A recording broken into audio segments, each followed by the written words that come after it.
ఇటుకలో పైన 4 సువ్వలు పెట్టి స్లాబ్ పోయటం కాదు.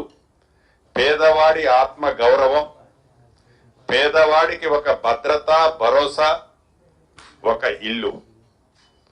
అటువంటి ఇల్లు పేదవాడికి ఇవ్వాలి అనే సంకల్పంతో పేదవాడి కష్టాలు తెలిసిన ఈ ప్రభుత్వం మొదటి విడత రాష్ట్ర వ్యాప్తంగా 4.5 లక్షల ఇల్లు ఇచ్చే కార్యక్రమం, ప్రతి ఇంటికి 5 లక్షల రూపాయలు ఉచితంగా 4 విడతల్లో ఇవ్వాలి అని ఆ ఇల్లు కట్టిన లెవెల్ను బట్టి ఇచ్చే కార్యక్రమం ప్రతి సోమవారం నాడు వారు కట్టిన లెవెల్ను బట్టి ఆ డబ్బిచ్చే కార్యక్రమాన్ని పూర్తి చేసుకుంటూ వస్తున్నాం. రాష్ట్ర వ్యాప్తంగా రూరల్లో సుమారు ఇప్పటి వరకు 3 లక్షల పైచిలకు ఇల్లు వివిధ దశల్లో ఉన్నాయి. నాకు తెలిసి నా దగ్గర ఉన్న ఇన్ఫర్మేషన్ ప్రకారం ఈ రాబోయే మార్చి నాటికి 1,00,000 ఇళ్లు పైచిలకు గృహప్రవేశాలు కాబోతున్నాయి.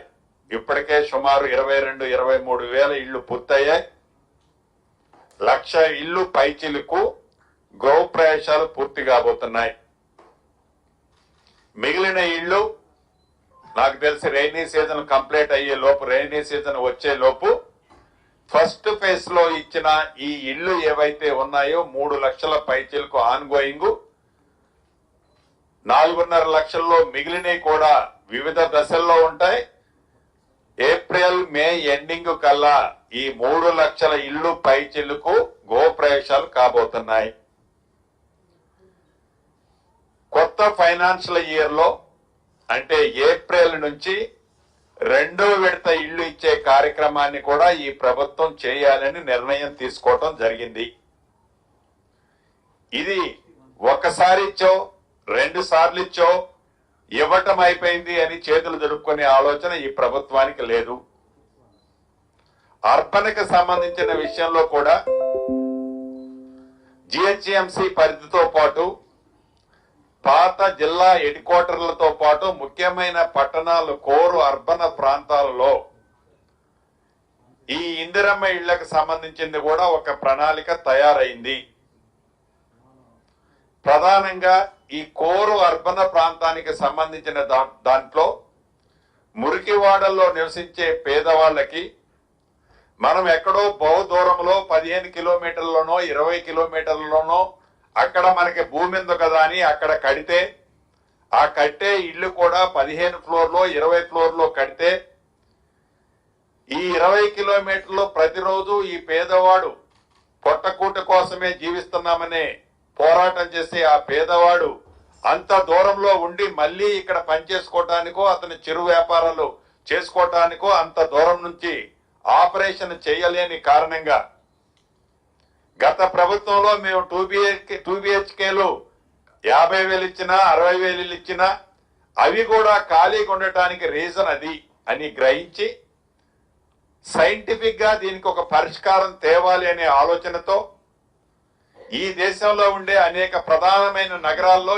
ఎలా వాటిని షార్ట్అవుట్ చేస్తున్నారు, లైక్ బొంబాయి, బెంగళూరు, ఢిల్లీ లాంటి ప్రాంతాల్లో ఎలా చేస్తున్నారు అనేది ఒక సైంటిఫిక్ సర్వే కూడా చేపించి అలా అక్కడ పరిష్కారం పాజిటివ్ గా ఎలా చేయగలిగారు ఆ పేదవాళ్ళకి అనేది రిపోర్ట్ కూడా తెప్పించుకున్నాం.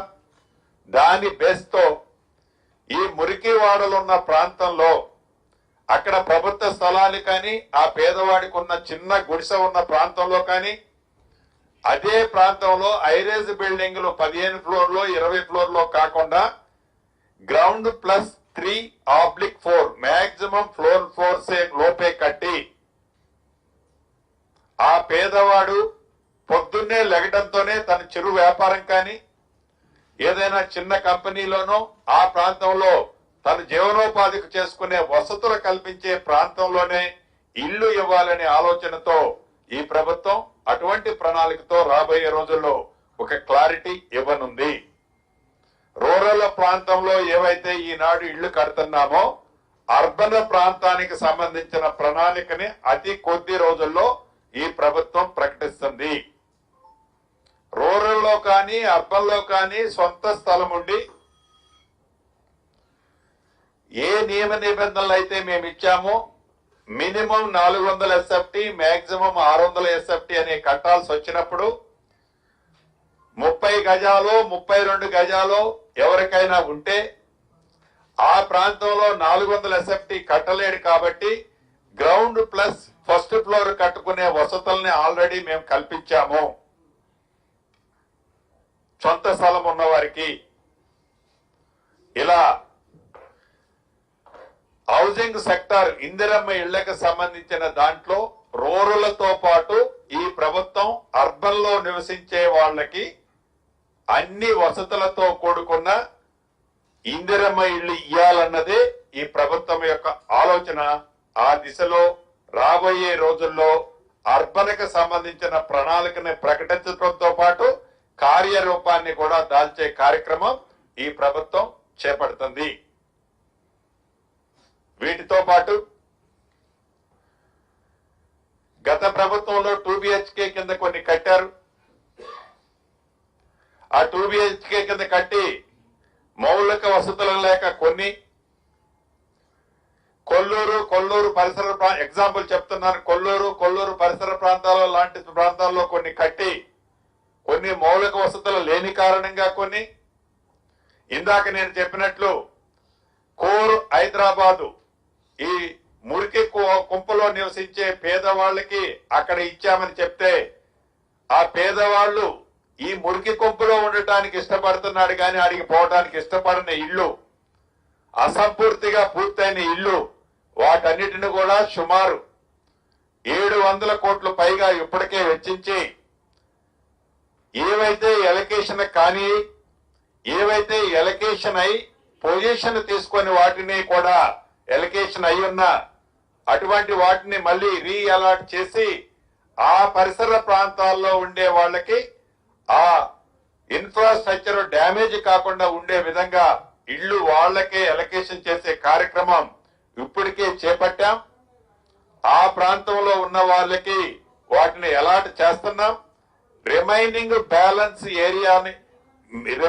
బ్యాలెన్స్ స్ట్రక్చర్స్ ని కూడా తప్పకుండా రాష్ట్రంలో మిగతా అర్బన్ ఏరియాలో ఉండే ఆ 2 BHKలను కూడా పూర్తి చేస్తామని మీ ద్వారా రాష్ట్ర ప్రజానీకానికి తెలియజేస్తున్నాం. వీటితో పాటు పూర్ పీపుల్ కి చాలా క్లారిటీ ఈ ప్రభుత్వానికి ఉంది. మిడ్ క్లాస్ ప్రజలకి చాలా కోర్ అర్బన్ ఏరియాలో ఇబ్బంది పడుతున్నారు.